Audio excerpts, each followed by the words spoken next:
আমরা হুঁশিয়ার করতে চাই, আপনি চায়নাতে গিয়েছেন, অনুমতি নেওয়ার জন্য গিয়েছিলেন ভারতে, কি পেয়েছেন? কিছু জানি না। গিয়েছিলেন 4 দিনের জন্য, আপনাকে অপমান করে অসম্মানিত করে ফেরত দিয়েছে। আওয়ামী লীগের আমসালা সবই গেছে, বুঝছেন? চায়নার থেকে হুমকি দিয়ে পাঠাইছে। কি হুমকি দিছে বলবো, তার আগে কোঠা নিয়ে কিছু বলতে চাই। খুব গুরুত্বপূর্ণ কিছু কথা বলবো কোঠা নিয়ে ভাই।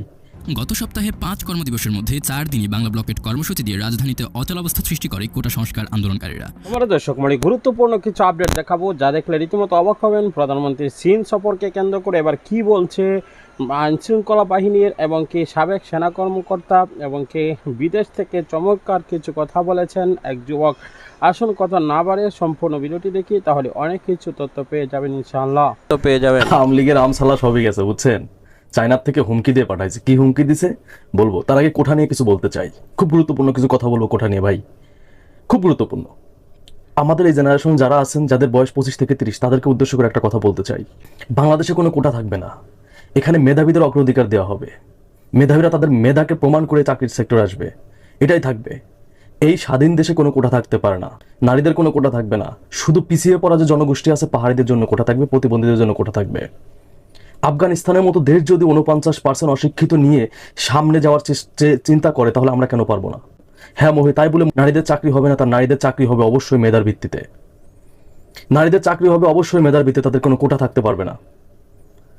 আফগানিস্তানে নারী শিক্ষার ডিরেক্ট অবৈধ করা হয়েছে, বন্ধ। নারী শিক্ষা এখানে নারীরা শিক্ষা গ্রহণ করতে পারবে না, স্কুলে যেতে পারবে না। আজ থেকে 15-20 বছর পরে আফগানিস্তানে 49% মানুষ হবে অশিক্ষিত।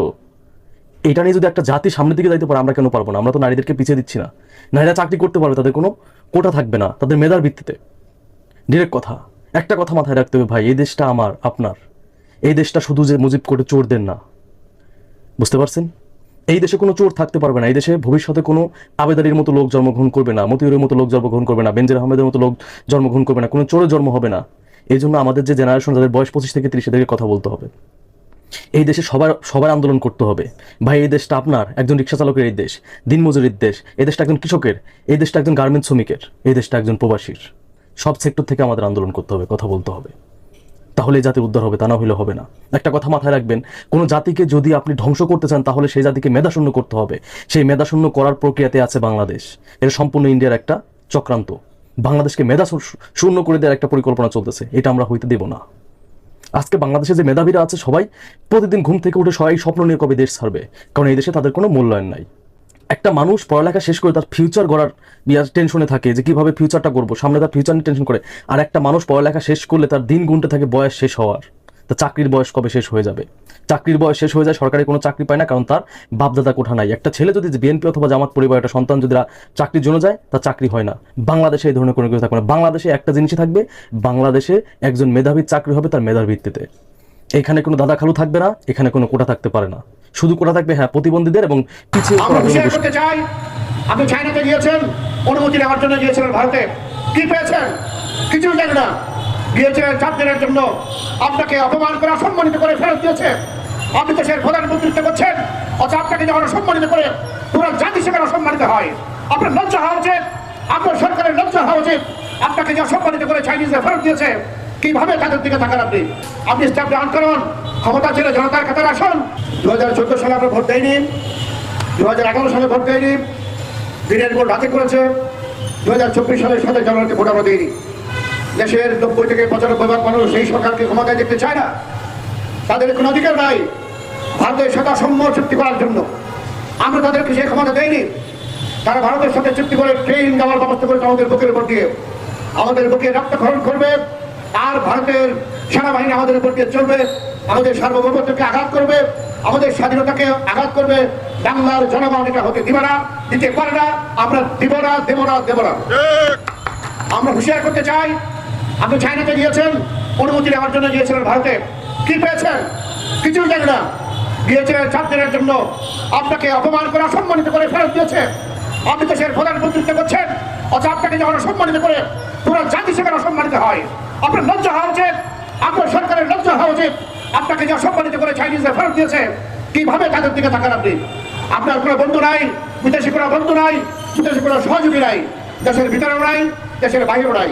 জনগণকে সাথে নিয়ে আমরা বলতে চাই, আপনি স্ট্যাম্প ডাউন করুন, ক্ষমতা ছেড়ে জনতার কাতারে আসুন, মানুষকে ভোট দেওয়ার সুযোগ করে দিন। যদি দেশের মধ্যে একটা সুষ্ঠু সুন্দর নির্বাচনের মাধ্যমে সরকার গঠিত হয় তাহলে গত সপ্তাহে 5 কর্মদিবসের মধ্যে 4 দিনই বাংলা ব্লকেট কর্মসূচি দিয়ে রাজধানীতে অচলাবস্থা সৃষ্টি করে কোটা সংস্কার আন্দোলনকারীরা। প্রধান সব সড়কে তারা যান চলাচল বন্ধ করে দেওয়ায় রাজধানীবাসীকে নানা রকম দুর্ভোগ পোহাতে হয়েছে। কোটা নিয়ে আদালতের স্থিতাবস্থার আদেশের পর আন্দোলনকারীদের সড়ক অবরোধে বাধা দেওয়ার সিদ্ধান্ত নেয় পুলিশ। এই সংবাদ জানায় বাংলা ট্রিবিউন। কিন্তু তারা সফল হতে পারেনি খুব একটা। আন্দোলনের মূল পয়েন্ট শাহবাগে শত শত পুলিশ মোতায়েন করে জলকামান এনে ব্যারিকেড দিয়েও ঠেকানো যায়নি অবরোধ। ব্যারিকেড ভেঙে আন্দোলনকারীরা শাহবাগ দখল করার সময় রীতিমতো অসহায় হয়ে পড়েন পুলিশ সদস্যরা।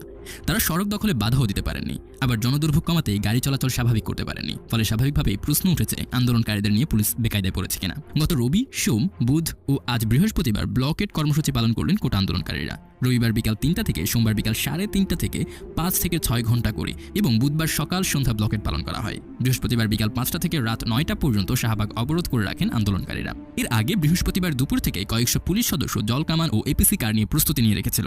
এক পর্যায়ে শাহবাগে বঙ্গবন্ধু শেখ মুজিব মেডিকেল বিশ্ববিদ্যালয় হাসপাতালের দিকে সড়কে ব্যারিকেড দেয় পুলিশ। আন্দোলনকারীদের ক্ষুদ্র একটি অংশ দৌড়ে গিয়ে সেই ব্যারিকেড নিয়ে টানা হেঁচড়া শুরু করে। এই সময় পুলিশের সঙ্গে ধস্তাধস্তি ও ধাক্কাধাক্কি হয়, তবে পুলিশ কোনো মারমুখী আচরণ করেনি। সংশ্লিষ্টরা জানান, সকালে মাঠ পর্যায়ের পুলিশ সদস্যদের যে কোনো মূল্যে সড়কে যানবাহন চলাচল স্বাভাবিক রাখার নির্দেশনা দেওয়া হয়েছিল। এজন্য গুরুত্বপূর্ণ পয়েন্টগুলোতে সম্মানিত দর্শক মণ্ডলী, সম্পূর্ণ ভিডিওটি দেখলেন। অবশ্যই ভিডিও সম্বন্ধে আপনাদের মূল্যবান মতামতটি কমেন্ট সেকশনে জানাবেন। ইতিমধ্যে আপনারা অবগত আছেন যে প্রধানমন্ত্রী চীন সফর করেছেন এবং চীন সফর সেটা কতটুকু ফায়দা লাভ হয়েছে এবং কতটুকু অর্জন হয়েছে চীন সফরকে কেন্দ্র করে প্রধানমন্ত্রী কী স্বাক্ষর করেছেন সে বিষয় নিয়ে অনেক আলোচনা হচ্ছে। আর সেটাকে সমাধান করার জন্যই কিন্তু প্রধানমন্ত্রী আগামীকাল প্রেস ব্রিফিং ডেকেছেন এবং সাংবাদিকদের সাথে এই বিষয়ে কথা বলবেন। প্রধানমন্ত্রী যখনই বিদেশে যান তখনই দেশে আসার সাথে সাথেই কিন্তু এই সংবাদ সম্মেলনটি করেন। এবার চীন সফরকে কেন্দ্র করে একটি কথা ঘটানো হয়েছে যে একদিন আগে কেন সফর শেষ করেছেন এবং প্রধানমন্ত্রী কেনই বা 4 দিনের সফরকে কেন্দ্র করে গিয়ে 3 দিন সফর করে ফিরে আসলেন। এতে অনেক কিছু কৌতূহল আসে। প্রধানমন্ত্রী এত তাড়াহুড়া করে চলে আসার পিছনে আরও অনেক কারণ থাকতে পারে।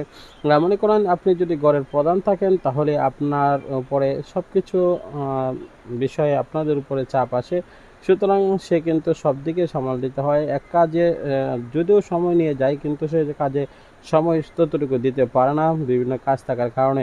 প্রধানমন্ত্রী হয়তোবা দেশের কোনো জরুরি কাজের জন্য এবং বাংলাদেশে স্বার্থের জন্য হয়তোবা এই সফরকে সংক্ষিপ্ত করেছেন। বিদেশে থাকুক প্রধানমন্ত্রী, সফরে থাকুক, সেটা আমরা চাই না, কেননা প্রধানমন্ত্রী দেশে থাকলে আমাদের দেশের উন্নতি হবে সেটি আমরা ভাবি। সুতরাং এই বিষয়টি অন্যভাবে না দেখে পজিটিভলি যদি দেখি তাহলেই সমাধানে আসতে পারি ইনশাআল্লাহ। সম্মানিত দর্শক মূল এই সকল বিষয়গুলো নিয়ে আপনার অভিমতটি অবশ্যই কমেন্ট সেকশনে জানাবেন। পরবর্তী ভিডিও পাওয়ার জন্য চ্যানেলটিকে সাবস্ক্রাইব করে পাশে থাকা বেল বাটনটি অন করে দেবেন। দেখা হচ্ছে পরবর্তী কোনো ভিডিওতে। ভালো থাকুন, সুস্থ থাকুন। আজকের মতো বিদায় নিচ্ছি। আসসালামু আলাইকুম ওয়া রাহমাতুল্লাহ।